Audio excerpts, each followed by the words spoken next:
Hey, everybody, welcome to Significant Coaching. I'm Matt Rogers, and I'm thrilled to have another great guest for you today. And I'm going to talk to you about my good friend, Rich Reed, who's the head men's basketball coach at the University of La Verne. Before I get into that, I want to talk a little bit about the NBA All-Star Weekend that just happened. If you're listening to this, it was last weekend, and I'll be honest with you, I have a hard time watching any of it. It's become so anti-dramatic. It's not like it used to be. There used to be something that you wouldn't expect was going to happen. That you were going to be shocked. You were going to be surprised. You were going to see something special. And what's really disappointing is you have all these young men who are making more money than any guy that played in the 60s, 70s, 80s, 90s, even the early 2000s could even imagine they were ever going to make. And they can't give the audience, the NBA followers, the people that love the NBA, they can't give their best effort. You watch the skills competition and it looks like they're walking through the drills. You watch the dunk contests and the guy that wins it isn't even really on an NBA roster. He's playing more in the minors, the G League. And then you watch the All-Star game on Sunday, and it's an abomination. It's basically full court horse, and there's no defense, there's no effort, there's no competition, and it's just really disappointing. And you could tell that the commissioner, Adam Silver, at the end of it, when he's giving the award to the winners, he was truly disappointed in these young men that they couldn't step up to the plate for 2 hours and give the world who's watching around the world, millions and millions of people watching this, they couldn't give them a great game of competition, which was really sad. So I say all that because my guest today, Rich Reed, he and I have been really good friends for the last 14, 15 years. He's one of my favorite human beings on the planet. Outstanding leader of men, an outstanding coach. And he and I, and you're going to hear it in our conversation, we've talked for many years about how important it is for us when we're recruiting to find those kids that just love the game. They don't need an incentive to play. They don't need an NLI. They don't need a scholarship. Heck, they'll take it if you give it to them. But they're showing up in that gym because they love to play. And we both take it so seriously. We love the game. It's a part of who we are. It's in our blood. So I love this conversation. I think you're going to love it too. If you're a family who's going through the recruiting process, I talk to Coach Reed a lot about recruiting and what he's looking for and how he builds a program, how he shapes a program with the right kids. So I thought it was significant. I thought it was profound. And I think you're going to really enjoy the conversation we had. So thank you all for listening. Here is the ever talented Coach Rich Reed from the University of La Verne.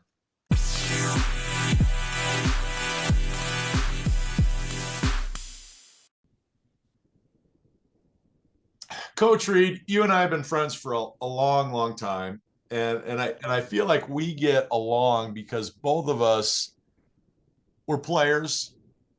So we know what the drudge of being a basketball player is all about. You have to work, and you and I both grew up playing outdoor basketball.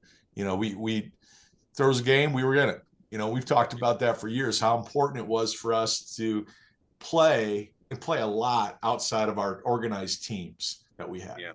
And I think you and I, we see the world and we see the game really similarly, and we take it really seriously. We get pissed off when kids don't take it seriously because, this is an opportunity to play college basketball. And Right. we get frustrated when kids don't want to put that work into it. Where are you at when it comes to when you're at a summer league game, you're at a tournament, and you're watching a kid play? Is it pretty quick for you to go, that kid's a baller? That kid's not just playing for his high school team. That kid's a baller before he ever starts in the before it gets to the high school court. Do you see that pretty quickly? Yes, I see it quickly, and it comes out in just the way, it's I don't know where I heard this quote, or it probably came from my mother or someone in my family, but the way you do one thing's the way you do everything. So kind of getting to that summer league game, seeing how that young man warms up, is he first there, last to leave? Are his shoes tied? Is his jersey tucked in? I mean, I'm looking at those things, and then I'm seeing how those things either translate or don't translate to the game, if that makes sense, right? So Yeah. absolutely, I move off of guys pretty quickly, and the first thing that stands out for me is energy, and the second thing that stands out is motor. Yeah. I mean, kids that with low energy, with no enthusiasm, no get after it. I'm a bad coach for those guys. Some other guys can coach those young men. I can't. And then kids with no motor, kids that have to have some sort of outside influence to get them going. I struggle with those guys. But that kid who wants to come in and the game's enough for them, I'm their coach, right? Yeah. And I really do well with those types of young men and connect with them a lot better. Just kind of for the things that you said, because for me, the game is enough, right? And so yeah, I can tell pretty quickly, and it doesn't necessarily come out because that young man is rah rah and all of that. You can just see the moments within the game when that challenge comes and he accepts it and he's ready to kind of get after it. And some kids rise and some don't. Yeah. So Even in the simplest, like a layup line, the kids that'll make a move, like they're beating somebody off the bounce, and then they work to adjust, how they're going to score. And every time they get the ball, and just a simple layup line, they're doing something they're going to do in a game, and they're preparing for how they're going to finish with their left hand, reverse layup, or high off the glass. And then you get in the game and you're like, oh, there's a natural movement to that kid. There's a it's like they're gliding across the floor, right? yeah. And you see the Well, same thing. it's like they've been there before. Yeah. One of the things that drives me nuts, and that's why I like to get to games early, is I like to see how kids warm up. And it Yeah. amazes me, even sometimes with my own team, how I don't go for warm-ups for my own team, but guys will come down to the locker room after going through, all their stretching or whatever it is they're doing, and they come in the locker room just bone dry. And I don't understand that, right? How do you get yourself ready to play a basketball game and you don't have a lather? And Yeah. so I know. I really enjoy those young men that you could tell that they've got a routine that they've made their own, not one that their trainers given them, or one, hey, coach told me to go through these things. But those young men that really come in and go, hey, I've got to do A, B, and C in order to get myself, ready to go. And that's kind of their self-driven process. And those guys are prepared, because then in a game, they're reacting. The defense goes this way, they're bouncing the other way. And it just looks natural. But that takes a lot of work. It And does. that's what goes back to they train so much and don't play enough. That's right. And Because you're that's this generation. yeah, Everybody's got a trainer, but yeah, nobody's playing. yeah.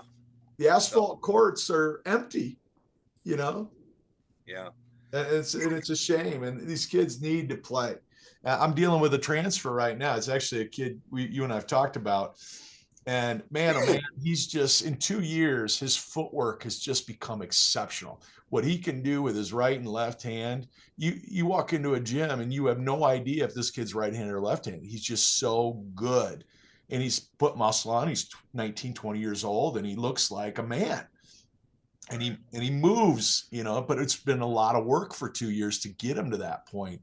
But I keep yelling at him. I go, you got to play. I mean, if you're driving down the street and you're going to the grocery store and you see a game somewhere with some grown men, pull over and ask them to play, because it's the one thing that he's missing is he just doesn't have enough games under his belt. Right. He was all conference in high school, but just hasn't played enough. Yeah. You know what Yeah. I mean? Yeah. Well, I mean that's where I say the game's enough. I would, get off of work as I got older and had to work, but from the age of 11 on, when Yeah. my mom would let me go to the park with my best friend who lived around the corner, and we were seeking out the best games playing with adults, and we played all the time. We Yep. also trained on our own, but we Yep. played because then we had to figure out how to use those things that we had been working on, right? That we had learned Yep. at camp or our youth coach had taught us. And so that's how we really honed our skills. And so that was it. And then I got my driver's license, and then it was, hey, where are the best games in the city? That's right. And we're going to go seek those games out, and we're going to go play. Yeah. And that's how, you were able to kind of get from, middle school, junior high, high school, college, right? Yeah. You had to play, you had to develop. And if you weren't getting better in the summer, the way you got better in the summer was your training and playing. You had to Yeah. do both. And so to get yourself ready for the season. I had a guy that just retired from the NFL on yesterday. We did an interview with Ryan Kerrigan, who's the all-pro for the Redskins and Commanders for 13, 14 years. And Ryan and I had the same conversation about when did you know, well, I framed it like this. When did you become IQ-wise the best football player? And he goes, it was after I retired. He goes, once I started coaching, it was just like all of a sudden I started seeing the game differently, And I think, you and I have talked about this too. I think I was probably the best basketball player I ever was when I was about 24, 25 years old. Yeah.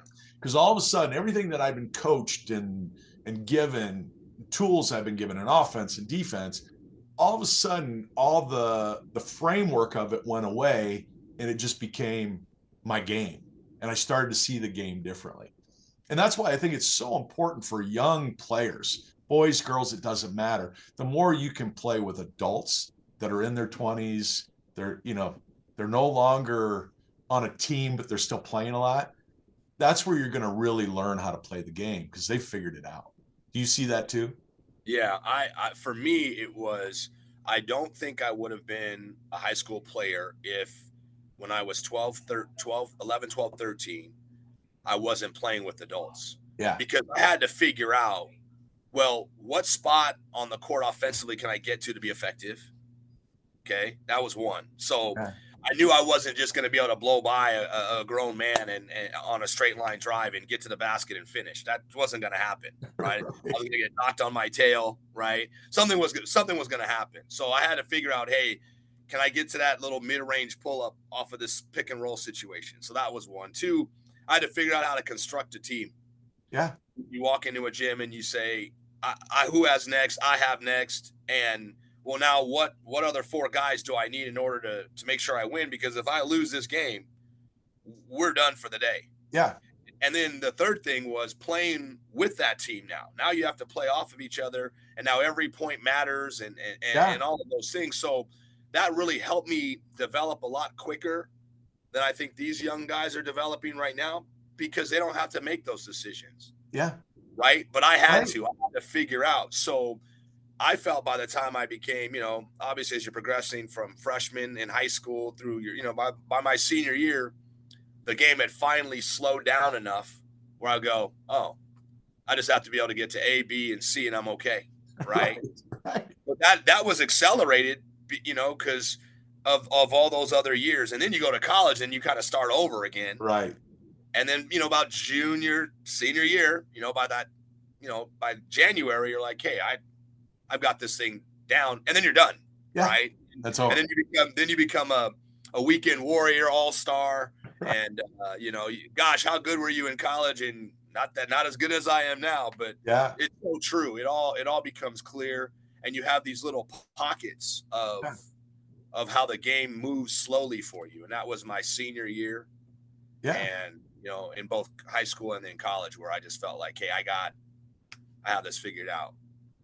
What's so funny, Coach, is I got this group of kids, and all of them are pretty talented. We don't have anybody that I can't put on the floor in some ways. But what you were just talking about, you learn with pickup ball when you're playing with strangers or guys you don't know really well, is you got to figure out really quickly, okay, who can handle the ball? Who can be our point guard? Who can shoot it? Who can score it? Who do we got to get the ball in their hands more often? Who can post up, and can we get the ball back to basket a little bit? Who can set a pick and roll? And these guys, they just struggle. like we've got these sets we're putting in. We're seeing so much 2-3 zone. So we've got this kind of zone offense series that we've put in. And our best players, it's just a struggle to get the ball in their hands. But we've got a backup post who's just really learning how to use his body. He's a big, strong kid, but he just doesn't handle it really well, doesn't catch it really well. And when he does catch it, he gets nervous and he panics. And we played a game the other night, and our starting center was great. We get him the ball, he's going to score 8 out of 10 times if we get him 8 feet from the basket. He got 1 touch in the first quarter. But this big kid who we put in for 2-3 minutes, he got 5 touches in 3 minutes. And, it was 4 missed layups because he can't finish. And it's just getting them to understand, and I'm frustrated with this because, I'm an old point guard, is where do you have to get the ball? Who's gonna do well when you put the ball in their hands in certain situations? And they just struggle with that mightily. And I'm struggling to teach it and how to get them to understand it. Do you have a cure for that? Coach, if I had that cure, I think we'd be talking live from the NBA somewhere, because I think the NBA coaches struggle with that. You know what? I think a lot of it is this, and we're always, you and I've had, like you said, plenty of conversation, but we're trying to overcome technology, okay? And the biggest technology piece, and it's all unintended consequences. So, like, for example, this year, I have not used the gun one time in our practice. Yeah. And I just think, and I have nothing against the gun. I think it's a great tool. However, what it's become is I go get shots by myself, even though I say, hey, I should get shots with my teammates, thinking that they'll, like what we used to do when we went to the gym, when, rarely it was a treat. Like if you and I got to go to the gym together, if we grew up together, hey, you're going to rebound for me? All right, I'll shoot 15, you shoot 15. That's right. Yeah. And then all of a sudden, naturally, I'm like, where do you like? You like the ball there? Hey, you like it with the seams here? Well, that all goes away when I'm on the shooting machine by myself and I don't have anyone to pass to. That's right. One-on-one training. So no wonder they struggle, because thinking about where you like the ball isn't on my top 3 priorities. Well, as a point guard, right? You were a point guard. I was a point. I couldn't survive. That's right. If I didn't get my shooter the ball where he liked it, I couldn't survive if I didn't know our plays inside and out. Hey, Johnny, you got to get here at this spot. So that's where the IQ has gone, because we've taken that responsibility and we've put it on, the adult. So it's become adult organized everything. Calling a zone set, boy, if I crossed half court and I didn't recognize they were in a zone, it was over. My coach, subs at the table for me. And how do you not see that they're in a 2-3 zone or it's a 1, So what I started doing was I would take my, lead guard, and I stand behind him and I say, hey, what are you looking at? What's the first thing you see? Oh, I'm trying to, then you come up with all these great answers because they're all pre-scripted. I go, no, we're trying to get it to the mismatch. Where is it? Oh, it's him versus him. Throw it to him. Right. And now all bets are off. So going back to have to reteach that. Now, do you know where he likes to get the ball? What's his favorite shot? Well, I'm not sure, so it's kind of going back and reteaching those things that we were expected to know. That's right. Okay. We were expected, and that's where decision-making comes in, Coach. It's the pass they don't throw. It's not throwing it to the stone hand center in that position because he's never caught it there. And you're worried about your assist to turnover ratio, so you don't throw it. And your coach going, hey, that's a great play. Yeah. And then, so it's those types of things that, I feel like I'm having to go back and reteach and get them to understand. But again, that results in not playing enough because, again, in the pickup situation, you have to learn those things quickly. Well, if you were observing the game before as you were picking your team, you go, oh, that guy's a really good shooter. He likes it in the corner. Let's get it. Those things are natural to you or I, not just because we were coaches. We wouldn't have got into coaching if that didn't come naturally to us and be developed over time. So it's such a great perspective. And even going back to the technology part, the gun throws a perfect pass every time because you've set it up to throw a perfect pass. Every time. I can't tell you how many times last night the offense worked perfectly. We get a guy open in the corner. We get a guy open coming off the wing, and he's got to jump 3 feet up in the air to catch the ball and just keep it from going out of bounds. Or he's got to pull it off of his shoelaces because it was at his feet. You know, and these guys love working out with me. Coach, can we shoot a little bit after practice? Coach, can you work with me on my shot? Because boom, it's on the seams every time. It's the ball's catching it. It's catching it for them because it's sucking into their hands because I know how to throw it. And we're back doing passing drills. You know, stuff we did in 7th grade, 6th grade. You know, Correct. we're teaching that stuff again. Being able to throw with either hand, having touch, feel. Right. My assistant coach and I, we laugh all the time. Like the shovel pass drives me nuts because they'll come in and they're coming full speed and they'll just rocket it from a guy that's, half a foot, 2 feet from him. And they're amazed that he doesn't catch it. And my first comment to them is, why would you throw it? He's open. His hands are down. He ain't catching that. But not only is he, forget about the pass selection. He'll never catch it. His hands are down. Right. So that turnover's on you for throwing that, and boy, you didn't say anything to him, as he has his hands down after you threw one of them. Hey, big fella, you don't get your hands up. That ball's not coming your way. That's right. So our big guys used to walk around with their hands up, That's right. they didn't want to find, around campus. I remember my high school coach used to do that. We had a guy who couldn't catch. He goes, hey, Billy, man, when I see you on campus, your hands better be up. And boy, he got better at catching the ball. Yeah. It's Omar Epps from the program, right? Everybody's walking to class and he's got to have the football tuck because everybody's trying to knock the football out. That's right. It's stuff like that to get him to think about that. But, it's all those little things but then the technology piece, the gun and now you're shooting the repetition. And if you're not going game speed more often than not, and you're developing bad habits, so it's reinforcing those habits. Again, the gun is not the problem, right? Yeah. It's just how it's utilized, and so I think those things have helped and hindered the game. More hindered in terms of developing the other parts of it. It's just such little things. It's like if I see a zone and everybody's hands are out at 5 feet, I shouldn't be throwing a chest pass into the middle of that zone. Correct. Okay, their hands are here. Their hands are wide, shoulder wide.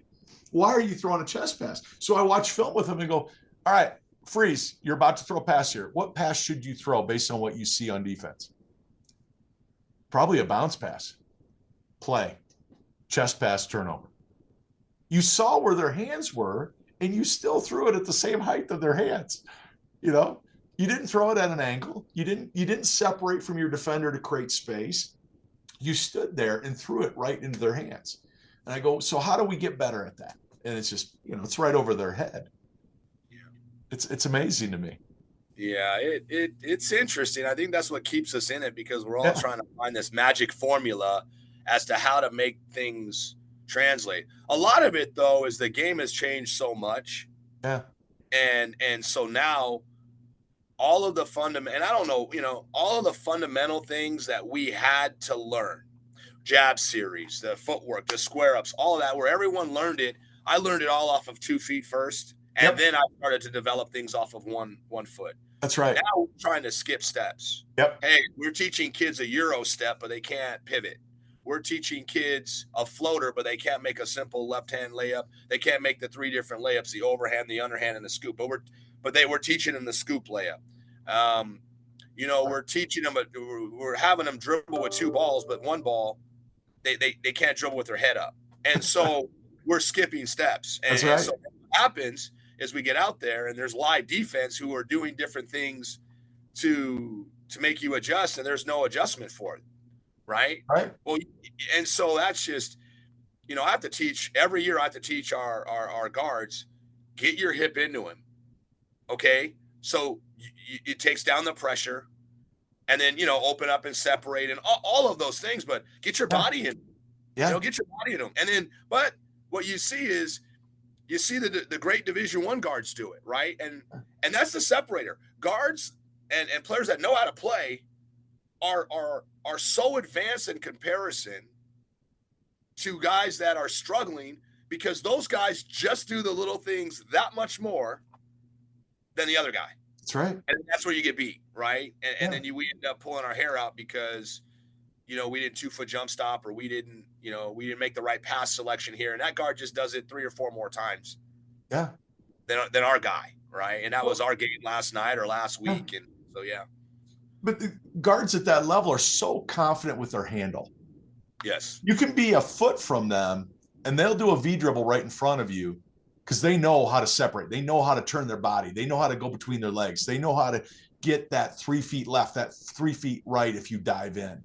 They're like a hummingbird. They're like a fly. You try and catch a fly, it's going to adjust and because it's faster than you. A really great guard, they're so confident in their handles, they can put that ball right in front of you. And if you just go for it for a second, they're already by you. We this year we played a really great guard from Husson University in Maine. Okay. Kid from Northern California, probably about 6'2", and good athlete.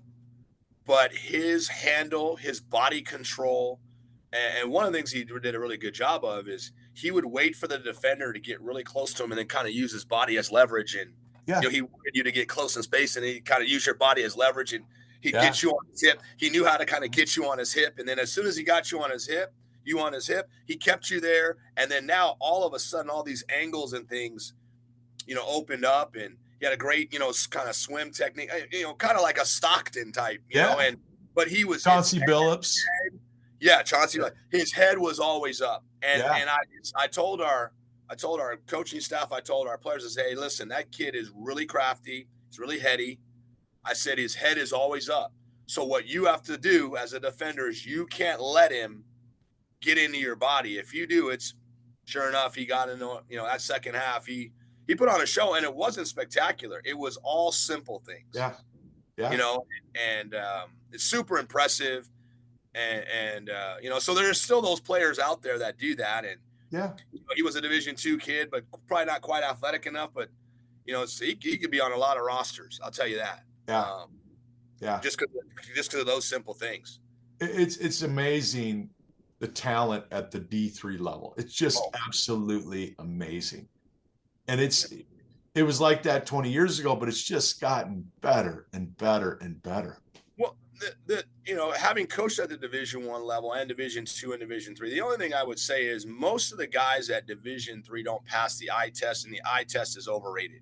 Yeah. Because at the Division I level, I have guys on our roster that looked the part, that had the athleticism, but didn't have the skill. And now you have guys here that have the skill, have the athleticism, but they're 6'1", not 6'4". And so coaches at D1, and most coaches in general, are afraid of, hey, I got beat by that last year, so I have to go out and get me that. That's right. So, hey, X and X in our conference have 6'4" guards, and my guard's, 5'11", or he's 6 foot. And so, but the reality is will first, skill second. That's right. Right? For it's a game of skill, it's a game of will. Yeah. And you got to find those kids that have the will and the skill for your system. And that's where the magic is. But, when we get beat by something, we're risk adverse, right? Right. Yeah. There's a lot of look like Tarzan, play like Jane out there. Yeah. You got to be really, really careful. There's a lot of athletes out there that can do some things, but then you put them with 4 guys in a system, and all of a sudden that skill set goes away because they don't know how to adapt. Yeah. Well, adapt or die, right? That's right. So I think that's where us as coaches sometimes as well, we're always constantly refining our philosophy and retooling our system to kind of get it to, to fit what we're doing. If you're able to always go out and get the best talent. And so you got to kind of build a system that kind of masks some of those things. It does. It's a lot of work. You recruit these kids, you bring them in, and you feel like, okay, I've got what I want. And then you get them in those first couple of days of practice, and you realize, oh, wow, there's some stuff there that I missed. There's some things they can't do. There's some things they're really struggling with. And then all of a sudden, what you thought you were going to run isn't going to work, Well, Coach, that's one of the things I learned from you early in my coaching career was I'd go in and I'd have, weeks, whatever, we'd have 15, 22 days of practice. And I'd say, week 1, week 2, week 3, and we're going to run this and we're going to do this and X, Y, and Z. And then we get out. And not only did I find out that they couldn't do that, or we weren't very good at that, now I've taught all this stuff. And you go in the middle of, December, you just go, that's right. It's in the garbage. Yeah. It's in the garbage can. And so, and now you miss that fundamental window to teach what, you're good at. So I learned that from you, and just kind of having a general plan and kind of seeing what they can do and then trying to build your system around it. And so that helped me build a flexible system where the years that we can play fast, we play fast. The years we got to be a little bit more mid-tempo, we're a little bit more mid-tempo.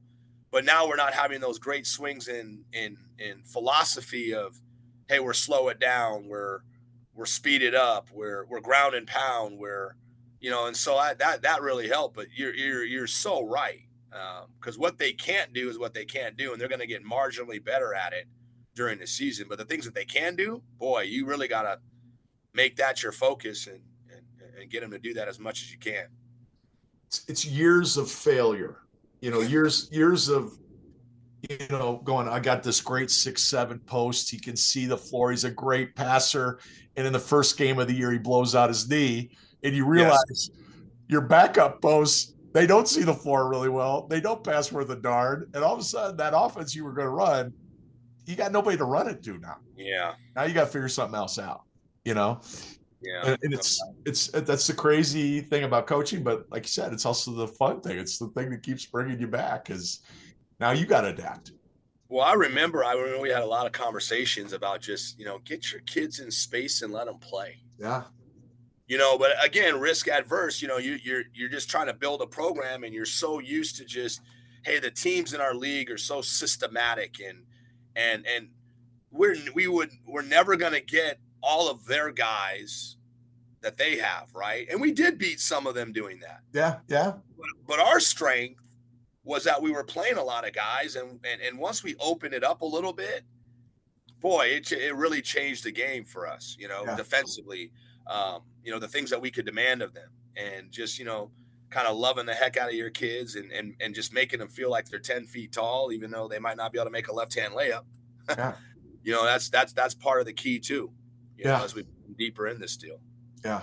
That's one of the things I'm struggling to get better at, because I'm so direct with my kids and saying, hey, I can't put you on the floor if you can't make a left-handed layup. So what are you going to do? We're giving you the drills. Now, what are you going to do when you're not here? How are you going to get better at that? And that's a tough thing for a 16, 17-year-old. I think it's easier for a 19-year-old that's in your program and has more gym space and more gym time and has flexibility around classes, and they can get into that gym. But it's really hard for a 16-year-old to say, all right, I got to find a way. I was the kid that unlocked a window at school so I could break into the gym and on a Sunday afternoon, or put a rock in the door as everybody left so I could sneak back in. And I don't see that anymore. I don't see those kids finding a place to work on those little things, and they need it. Yeah, well, I mean, again, I'm going to say this. I don't, we keep talking, not us, but in general, we keep saying that, young people have changed, and people around them have changed. They have. You're a lot. Right. We all used to be singing, and it's not going to go back the way it was, but maybe we'll get more to the middle. But we used to all be singing the same song, the same company song, and what it was that young people would meet resistance to things that were necessary. Okay. Yeah. So, I'll take my upbringing, for example. The only thing I know how to do is work. The only thing, Coach, how to do is work. There was no answer. So there was never, I really struggled in math as a young person. Okay. So none of my teachers told me I was good at math. They would say, hey, you're not very good at math, but I'll help you. Okay. We'll stay after school. Then I would go home and my mom would help me. So what the answer to what we needed to do was, we didn't tell them how great they were. We weren't told how great we were. We were told we need to get better, and this is how. And then we went through the steps of doing it. Yeah, right? So when you're not good at math, you do more math. when you're not good in making left-handed layups, you shoot more left-handed layups so you become proficient at it. And so there is no other way. We can any way we slice it or dice it, that's just the way it is. And so teaching that culture of work is important. That's the work ethic. Yeah. Now, we talk a lot about it to them, right? Yeah. But who's holding them accountable to that standard? Yeah. Right. And so when you get to be 19, now they've got all these things that they can go do now because they're not at home, right? And mom and dad aren't driving them to their training sessions. And the high school coach is maybe not on their tail. Well, now their schedules open up. So what's their work ethic and what are their work habits? That's right. Right. So I'm amazed. One of the games this year, we shot 2 for 15 from 3 in the second half, and we missed 8 wide open strip threes. Right. Coach, guys went home after that game. That's if right. that was me, I'm in the gym till they kick me out. That's right. And I'm sick for a week till we play another game, right? That's Especially right. Saturday night or Friday night, and we don't play again until next Wednesday. There was no other option for me. That was self-driven, though. Yep. Right. And so that's the point we're trying to get these young men to, is that they've developed that for themselves, that resiliency, that work ethic, all of those things that we know are very valuable that this game teaches, so that they're able to accomplish their hopes and dreams and life. Right. That's right. So that's the struggle. You're going to fail a lot. But if you work, you can get better, and pretty soon, That's right. you're doing okay. That's right. But that's the struggle. Yeah, That's the struggle. It's the everyone around them. It's telling them it's okay when it's not okay. Yeah. Right? It's not okay. It's that part of the year for me, and I don't know if I'm getting old or what, but I've already started thinking about.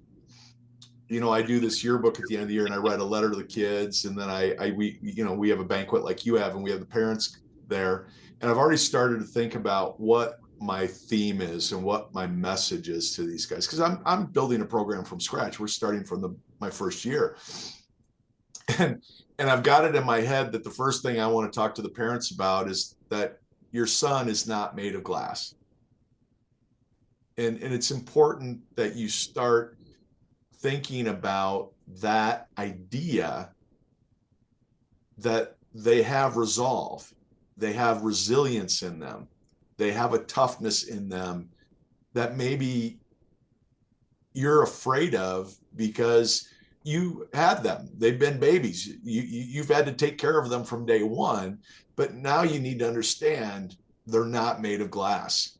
They can handle hard work. They can handle being yelled at. They can handle a loss. They can handle failure. You have to prepare them for that. You have to say, hey, that's over. You got another day. You have another possession. You have another practice. You have another opportunity. What are you going to do with it? And I don't think that messaging is being said enough in schools anymore, because the schools are so afraid to say the wrong thing sometimes and overstep their bounds. But how do you feel about that idea? Well, I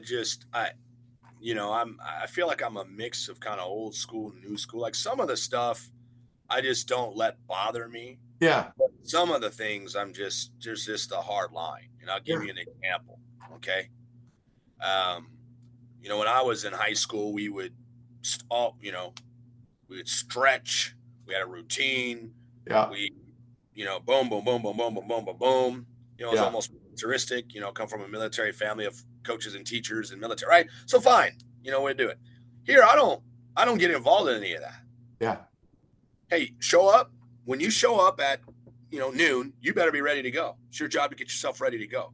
Well, that's also part of what I was taught as a young person was, you show up, with your shirt tail tucked in and, boom, and you're ready to go. Okay. So I learned how to get ready to go.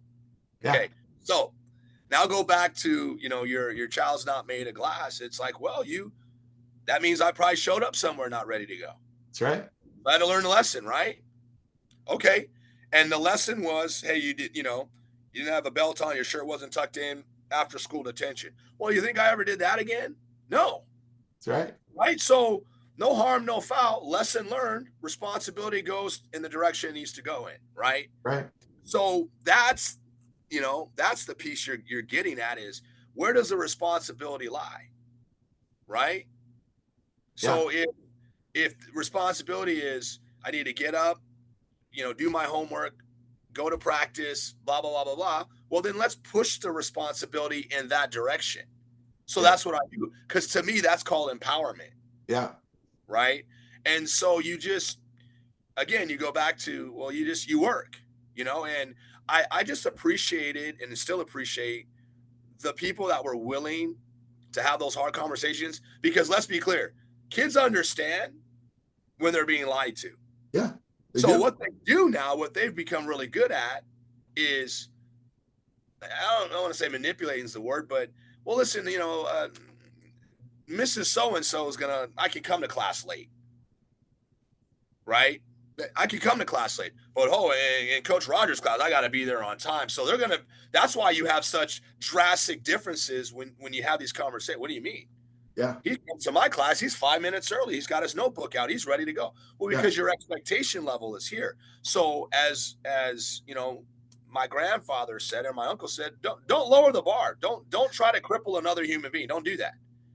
The bar is where the bar is, and if anything, you move it up, but you don't move it down. So you leave it where if it hits them in the head, it hits them in the head, and they'll figure out enough if they run into that bar that you're not changing the expectations, right? And then this is what we're doing. Okay. Yeah. So the consistency of doing that. So where I've really tried to grow in my coaching career now is I say the same phrase. I'm going to keep the main thing. Gentlemen, we're not changing our standard. That's right. Okay. We're not changing the standard. And then whatever other messaging I have around that, I'm going to give that talk today. We lost the tough. Gentlemen, we're not changing the standard. We're coming in today. We're lifting. We're going to go through our routine and our process, and we're sticking to our standard. Yeah. Yeah. And you either are on board with that or you're not, but they keep showing up, right? Yeah. And kids in your program are showing up. So that means that the kids that want that will continue to show up. And the other thing is transferring is looked at differently now than it was back in our day. Yeah. If you transfer, people looked at you. It was Red like flag. hey, does he run away from a challenge? Well, now that's not the culture. But as I would tell our guys, if you show up the same way here and go somewhere else the same way, then the same thing's probably going to happen. And the only common denominator in those circumstances is you. That's right.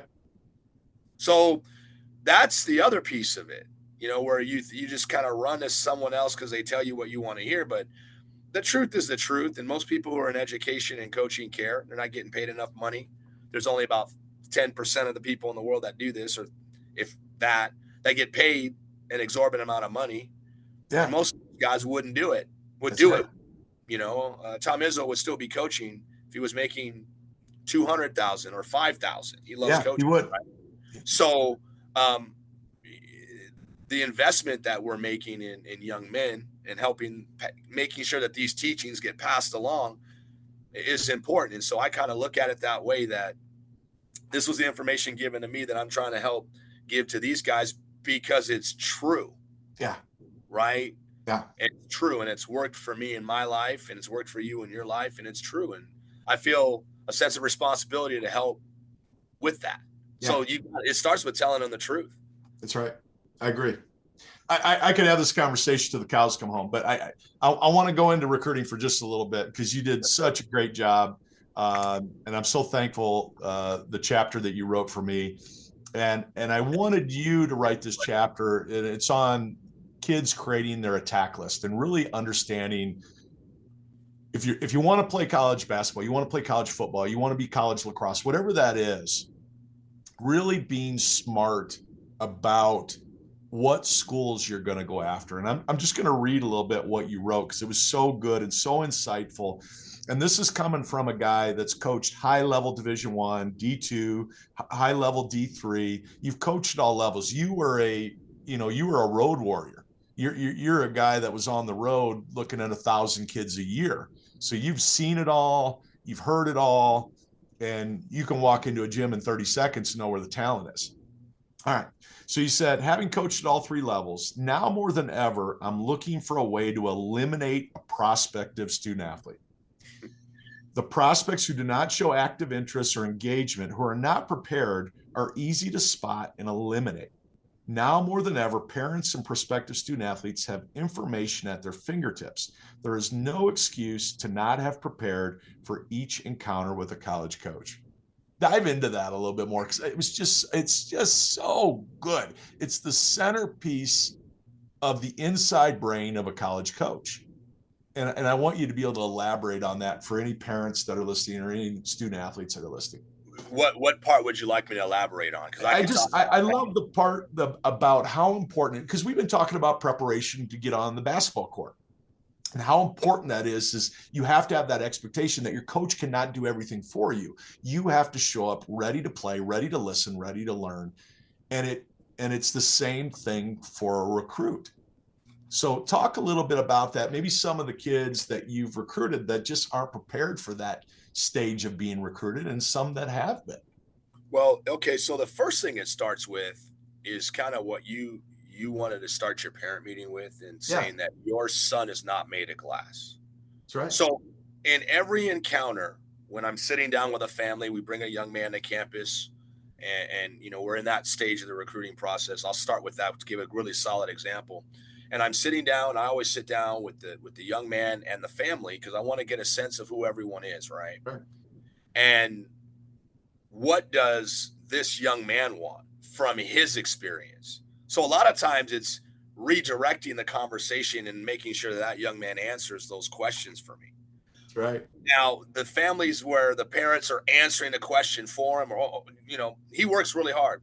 That's great. So tell me how much you love basketball, right? I want to hear. So I go through not a series of prescriptive questions, but I want to get to know him, That's right. his hopes, his goals, his dreams.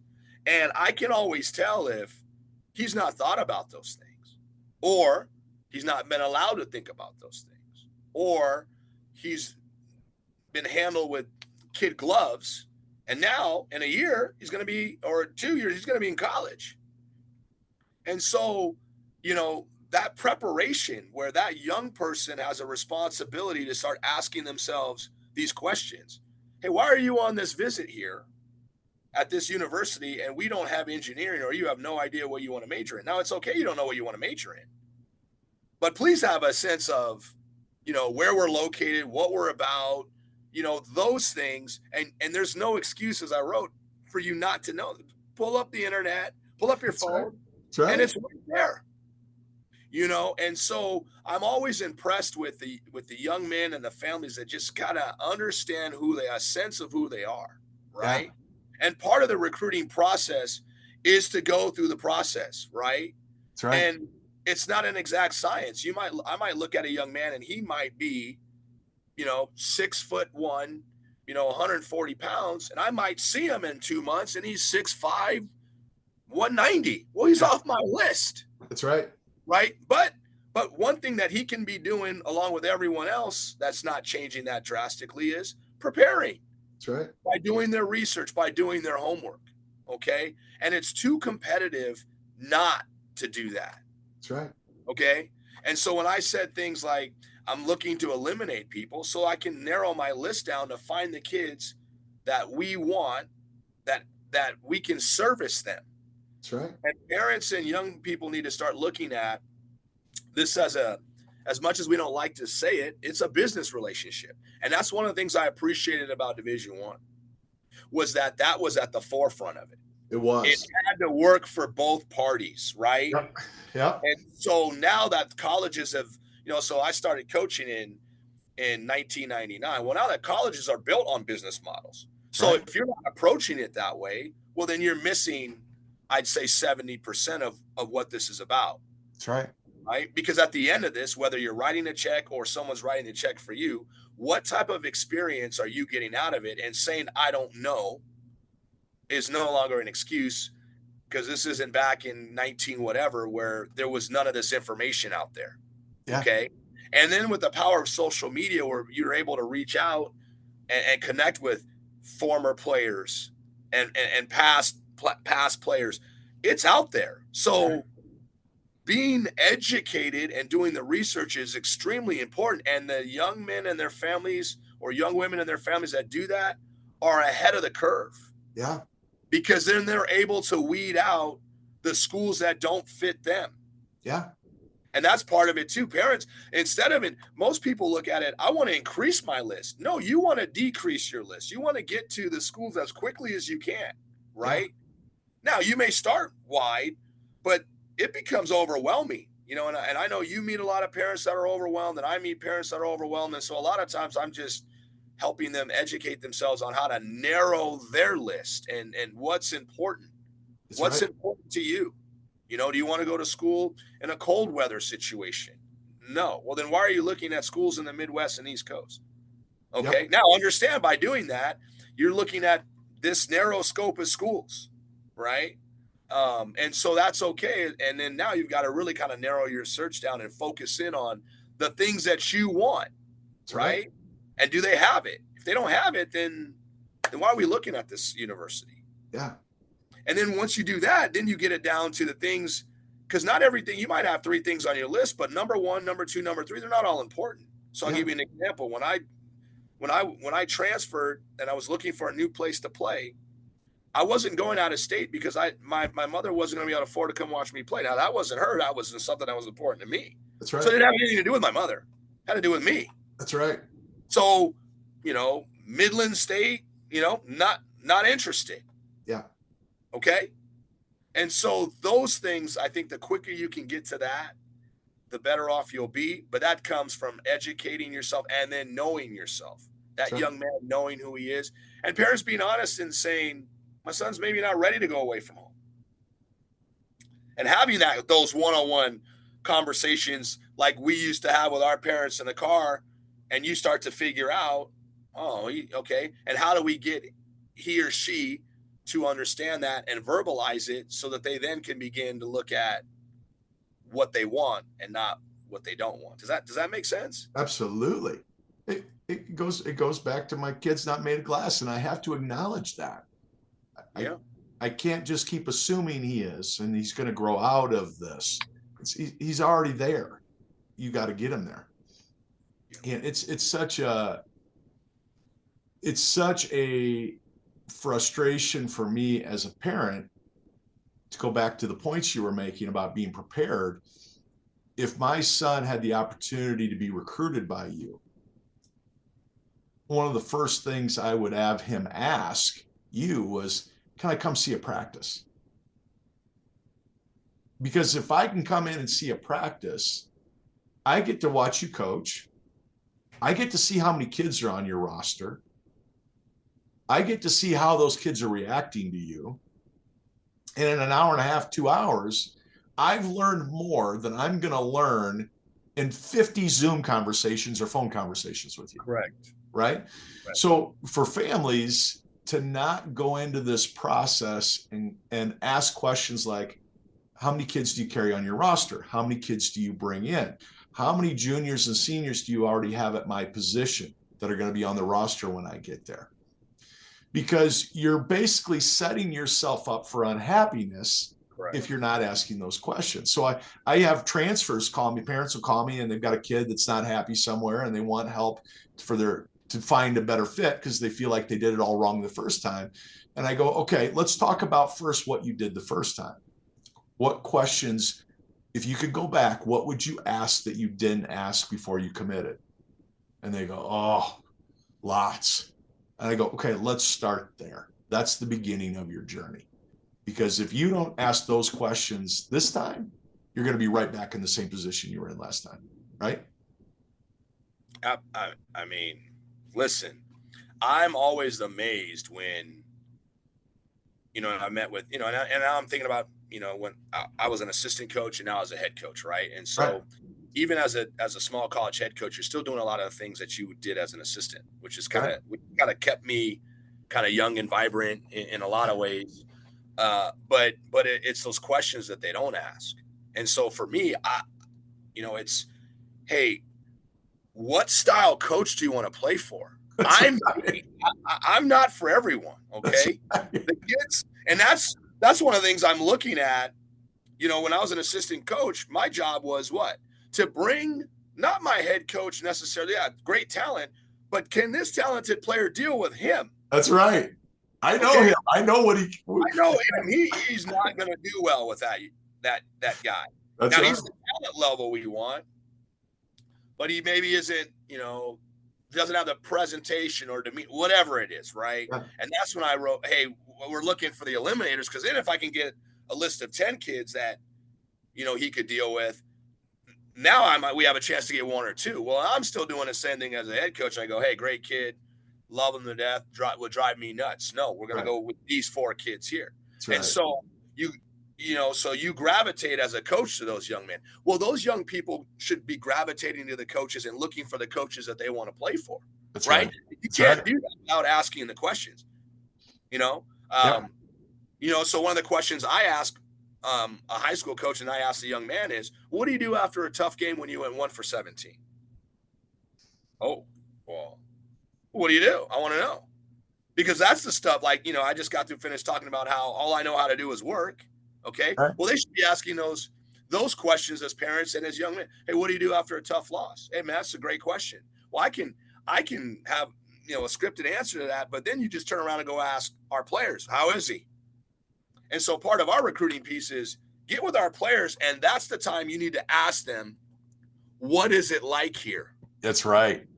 And a lot of times what happens is the parents and the young men get enamored, families get enamored by the whole process that they forget to ask the most important questions. That's Is right. he, what's he like off the court? That's right. Is he someone you can count on as a coach? That's right. What has your experience been like here? And ask a freshman, a sophomore, a junior, and a senior. So now as a family and as a young man, you can see the progression because our freshmen have a very different opinion of me than our seniors. See, Yes. our seniors, I don't bother them.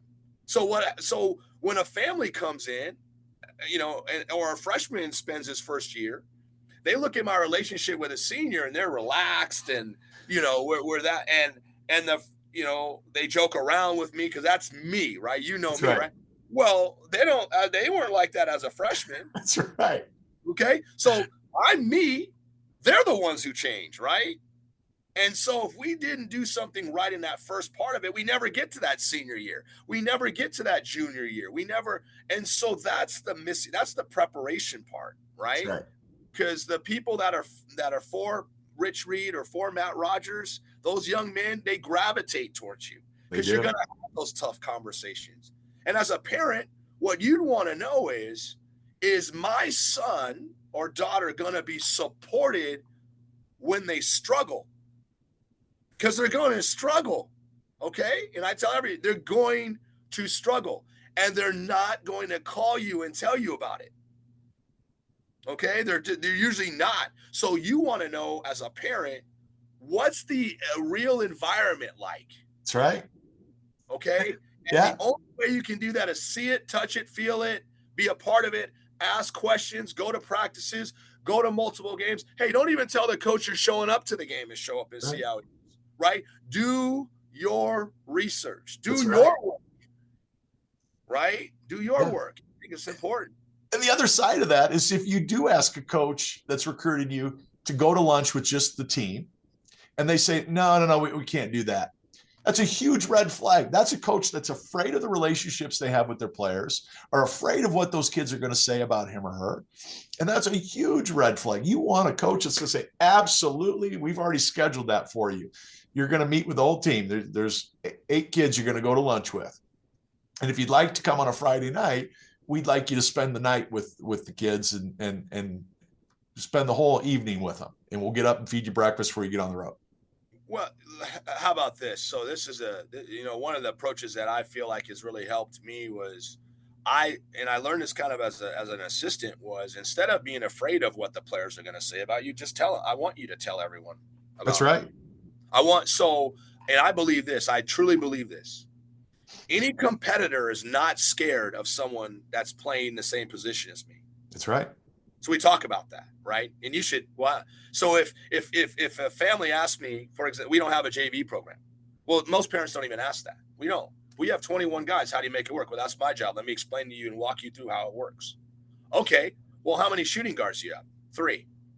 Well, yes, your son would be the 4th. Let's have that conversation. Let's have it right now. That's right. Okay. And now, not only that, I'm going to have you meet with the other 3 shooting guards, and they're going to go to lunch. That's right. And then after that, just like you're going to get in the car and talk, I'm going to talk to them and say, is that a guy you want being part of our basketball family? That's right. Because if they're not engaging and trying to get to know you, because I believe this, good players want to play with other good players. I've always believed that. That's right. Look at how it's constructed now. Nobody wants to go at this thing alone. That's so right. Let's not run away from that. Let's embrace it. So the only way you get to know that side of it is if you ask those questions and you're there to do it in a way that's authentic, where they have to be authentic. Does that make sense? Absolutely. So the scripted fluff stuff, man, let's get past that. That's right. Let's get, and I think that the multiple visits is important. Yep. I think going on visits and having a bad visit is important. So then you now know, you know what? We didn't, we as debriefing after every visit, being able to follow up, not being afraid to follow up. Hey, we forgot to ask this question because we were so enamored by the building. I forgot to ask you, what are your kids? Do you help your kids get jobs? Whatever it is. That's right. Right. And so that level of preparation to where a parent and a young man are calm during that. That's right. Right. And right. not wowed by the oohs and ahs. Somebody should really write a book with all these things. I think you did go out with all these questions and how to prepare, should they? Now, well, listen, I think you already did that. And not only that, the question is, will the families execute it? That's the question. And so here's a tip for families. If they went through your book, right, and they looked at the different chapters and they just took 2 things from each chapter and did it, that would further their recruiting. And I'm not just saying that because we're talking about it. Yeah. That's the whole purpose of you writing that book and why I wrote what I wrote for it, right? Yeah. Because where else are you going to get this kind of advice? That's right. These are college coaches who are telling you, don't do this, and be your authentic self. And not only that, here's one for you. I've had visits, and not very often, and I say not very often is most of the time by eliminating guys, you don't have those people come on campus. That's right. But you'll have guys that'll come on campus. You go, you know what, guy, great young man, boom, not the right fit because of this, and nothing bad. But I've also seen that family leave, and I picked up the phone and called 6 of my buddies and go, hey, just had a visit with Matt. He'd be really good for your program. That's right. And they had no idea about him. That's right.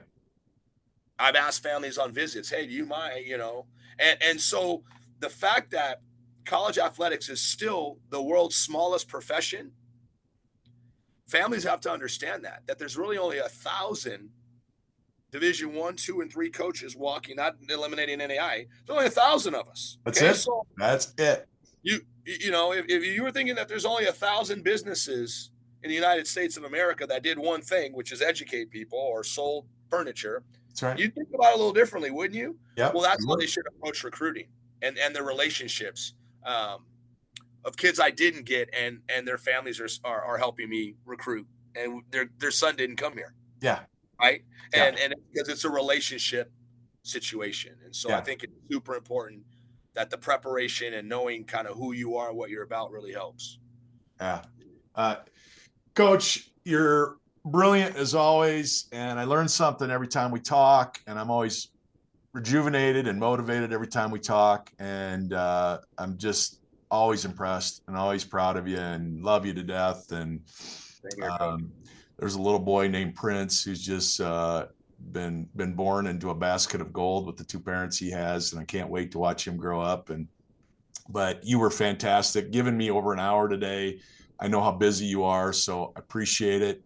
I could have these talks every single day, and I miss that we used to have these every day. But any parent is out there, and you've got a young man that wants to play college basketball, and you're not taking a visit to Southern California and watching Rich Reed run a practice and see what his kids do and the offensive genius he is, you're missing a great opportunity. So thank you, Coach, for everything.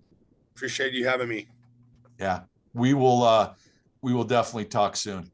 Absolutely. Thanks for everything, Coach. Take care. There you have it. Coach Rich Reed, University of La Verne, Southern California. Great man, great coach. I've enjoyed our friendship over these last 14, 15 years as much as any colleague I've ever had.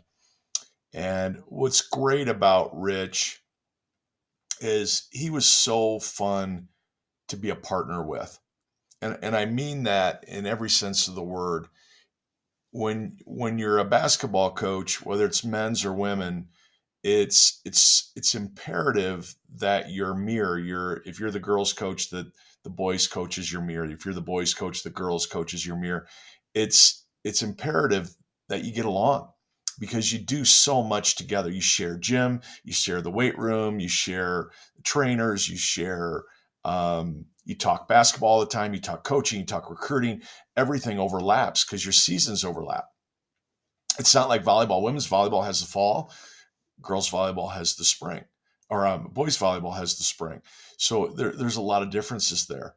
And it's one of the few sports where you're doing everything together and your kids do so much together. So I loved having that partnership with Rich. I've been really lucky in my life to have great mirrors, great partners in the coaching world.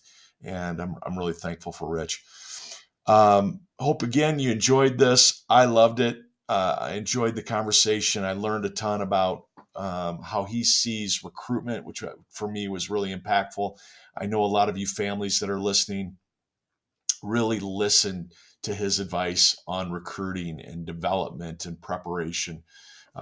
He's got a great insight into all of that. But hope you enjoyed it. Subscribe, follow, send me a note.